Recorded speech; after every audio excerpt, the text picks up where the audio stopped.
Hey guys, it's Mrs. Giles back with The Enchanted Wood by Edith Blyton, who is a woman. Okay, so we're on chapter 4 now. I'm going to read you chapter 4. If you've missed the previous 3 chapters, I'm going to post the YouTube links so you can watch the other 3 chapters if you'd like and answer the questions and catch up on the story. Okay, so don't worry if you feel you've missed out. They're all on YouTube, okay, or on the school website. Okay, right, let's find chapter 4, children. Okay.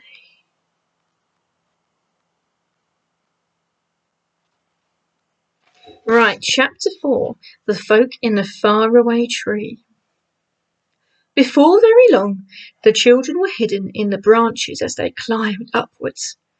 When Mr. Whiskers came back with 5 other elves, not a child could be seen. "Hey, come down!" yelled the elves, dancing around the tree. "You'll be captured or lost.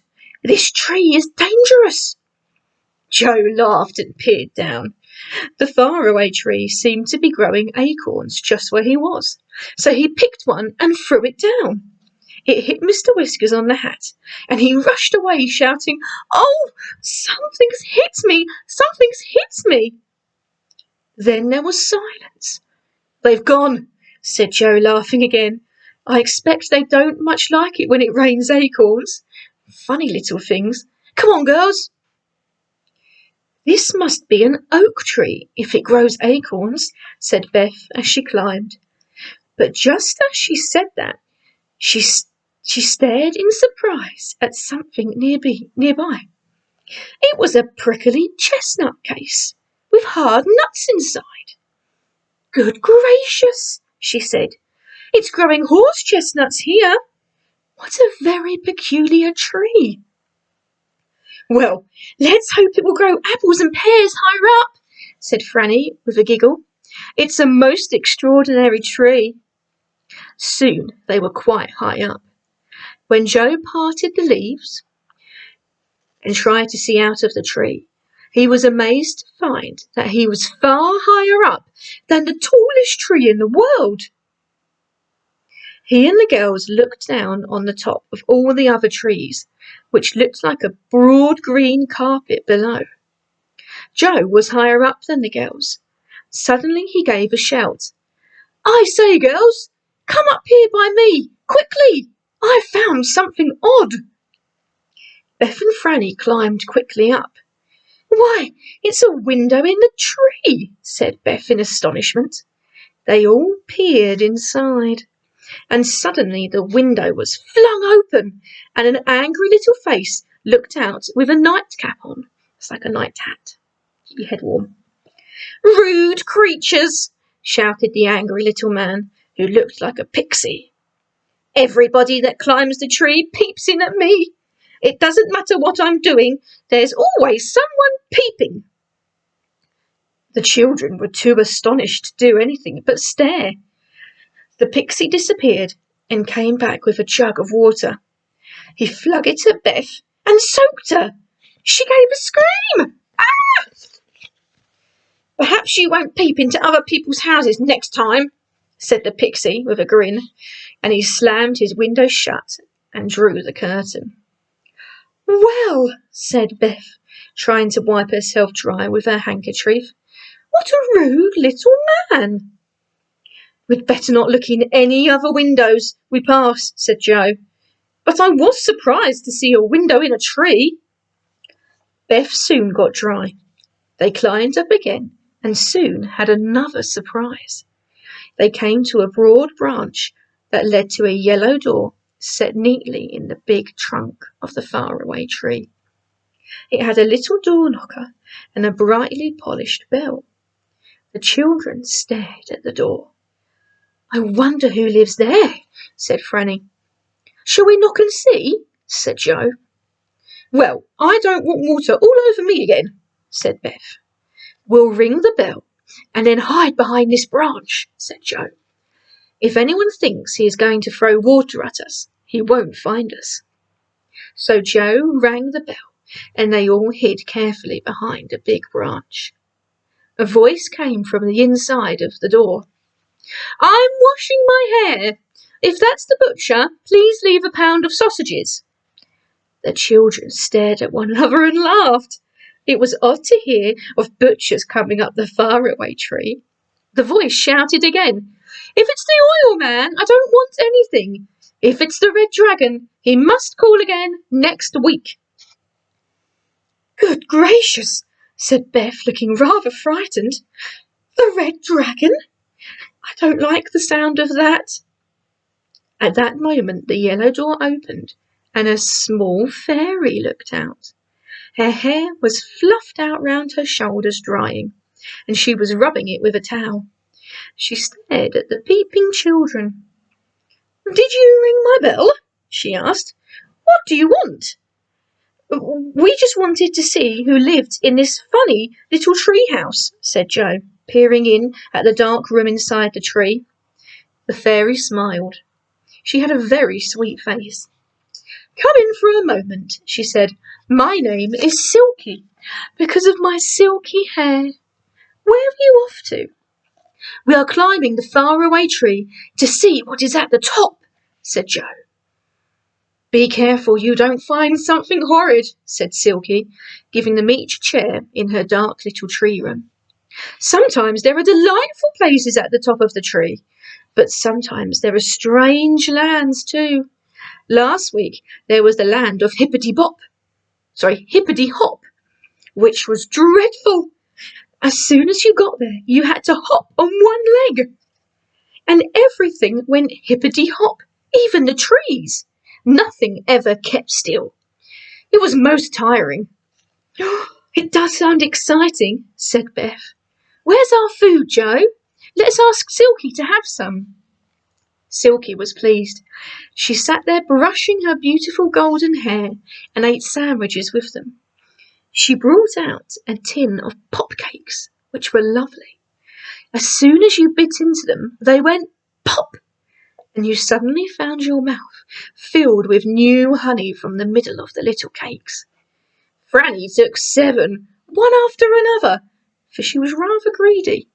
Beth stopped her. "You'll go pop if you eat any more," she said. "Do a lot of people live in this tree?" asked Joe. "Yes, lots," said Silky. "They move in and out, you know, but I'm always here, and so is the angry pixie down below." "Yes, we've seen him," said Beth. "Who else is there?" "There's a Mr. What's-his-name above me," said Silky. "Nobody knows his name, and he doesn't know it himself, so he's called Mr. What's-his-name. Don't wake him if he's asleep. He might chase you. Then there's Dame Wash-a-Lot. She's always washing, and as she pours her water away down the tree, you've got to look out for waterfalls." "This is such an interesting and exciting tree," said Beth, finishing her cake. "Joe, I think we ought to go now, or we'll never get to the top. Goodbye, Silky. We'll come and see you again one day." "Do," said Silky. "I'd like to be friends." They all left the dear little round room in the tree and began to climb once more. Not long after they heard a peculiar noise. It sounded like an aeroplane throbbing and roaring. "But there can't be an aeroplane in this tree," said Joe. He peered all around. Then he saw what was making the noise. A funny old gnome sat in his deck chair on a broad branch, his mouth wide open, his eyes fast shut, snoring hard. "It's Mr. What's-his-name," said Beth. "What a noise he makes! Mind we don't wake him." "Shall I put a cherry in his mouth and see what happens?" asked Joe, who was always ready for a bit of mischief. The faraway tree was now growing cherries all around for a change, and there was plenty to pick. "No, Joe, no," said Beth. "You know what Silky said. He might chase us. I don't want to fall out of the faraway tree and bump down from bough to bough if you do." So they all crept past old Mr. What's-his-name and went on climbing up and up. For a long time, nothing happened except that the wind blew in the tree. The children did not pass any more houses or windows in the tree. And then they heard another noise, rather a peculiar one. Peculiar means strange. They listened. It sounded like a waterfall. And suddenly Joe guessed what it was. It's Dame Washalot throwing out her dirty water, he yelled. Look out, Beth! Look out, Franny! Down the trunk of the tree poured a lot of blue, soapy water. Joe dodged it. Franny slipped under a broad branch. But poor old Beth got splashed from head to foot. How she shouted! Joe and Franny had to lend her their handkerchiefs. I'm so unlucky, sighed Beth. That's twice I've been soaked today. Up they went again, passing more little doors and windows, but seeing no one else, and at last they saw above them a vast white cloud. Vast means it stretches quite a long way. It's really big. Look, said Joe in amazement. This cloud has a hole in it, and the branches go up, and I believe we're at the top of the tree. Shall we creep through the cloud hole and see what land is above? Let's, cried Franny and Beth. So up they went. Oh, now the next chapter. I'm not going to tell you the name of the next chapter because it might give it away. That was a good chapter. I enjoyed that, children.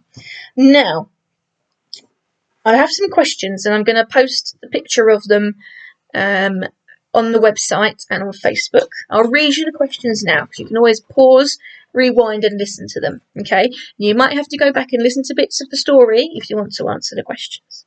Okay, right, so question number 1. Why did the elves want the children to come down from the tree? 2. What was growing on the faraway tree? Question 3. What odd thing did Joe find in the tree? Question 4.